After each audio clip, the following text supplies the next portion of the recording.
एक बात शायद आपने सुनी होगी कि पैसा कमाना इम्पोर्टेंट है, लेकिन उससे भी ज़्यादा इम्पोर्टेंट है कि आपने पैसा बचाया कितना और उस बचाए हुए पैसे को भी किस तरह इन्वेस्ट किया। यही रूल शेयर मार्केट में भी अप्लाई होता है कि आप पैसा इन्वेस्ट करते हैं, लेकिन उस पैसे को बचाए रखना ज़रूरी है।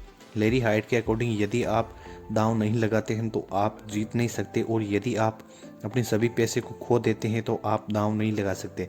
ये एक ट्रेड के पर्सपेक्टिव से कही हुई बात है, लेकिन इसे हम इन्वेस्टिंग के पर्सपेक्टिव से भी देख सकते हैं। सो इस वीडियो में हम इसी टॉपिक के बारे में बात करेंगे कि how to save money in share market. Number 1 is don't be greedy. Share market में आपने दो चीज़ों के बारे में सुना होगा कि एक है ग्रीड और एक है फियर, और हम अच्छी तरह से जानते हैं कि greed is a bad habit, लेकिन फिर भी लोगों का इसके ऊपर कंट्रोल नहीं रह पाता। इसी वजह से एल्गो ट्रेडिंग का कंसेप्ट चला। शेयर मार्केट में महत्वाकांक्षी होना अच्छी बात है, लेकिन ग्रीड आपके पैसे को डुबा सकता है।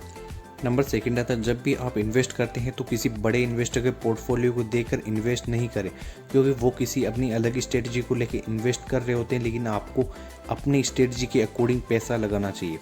नंबर थर्ड आता है, किसी भी शेयर को बाई करने के बाद उसे लंबे टाइम तक होल्ड करना चाहिए, क्योंकि शॉर्ट टर्म में इसमें मूवमेंट होती है जिससे उसका रिस्क भी बढ़ जाता है, लेकिन लॉन्ग टर्म में अच्छी कंपनीज के शेयर्स काफ़ी अच्छा रिटर्न देते हैं।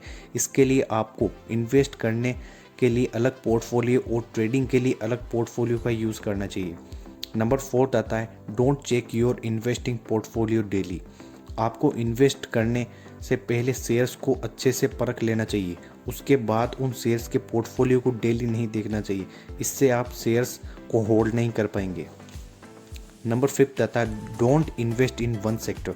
आप किसी भी एक ही सेक्टर में और किसी एक ही शेयर में सारा पैसा इन्वेस्ट नहीं करें, इससे आपका रिस्क बढ़ जाएगा। इसलिए अपने पोर्टफोलियो का डाइवर्सिफिकेशन करें, ये आपकी रिस्क को कम करेगा और एक अच्छा पोर्टफोलियो आपके पास रहेगा। 6 आता है, don't invest in penny stock. Penny stock में इन्वेस्ट करने से बचें। पेनी स्टॉक वाली कंपनी ज़्यादातर मुनाफा नहीं कमा पाती है।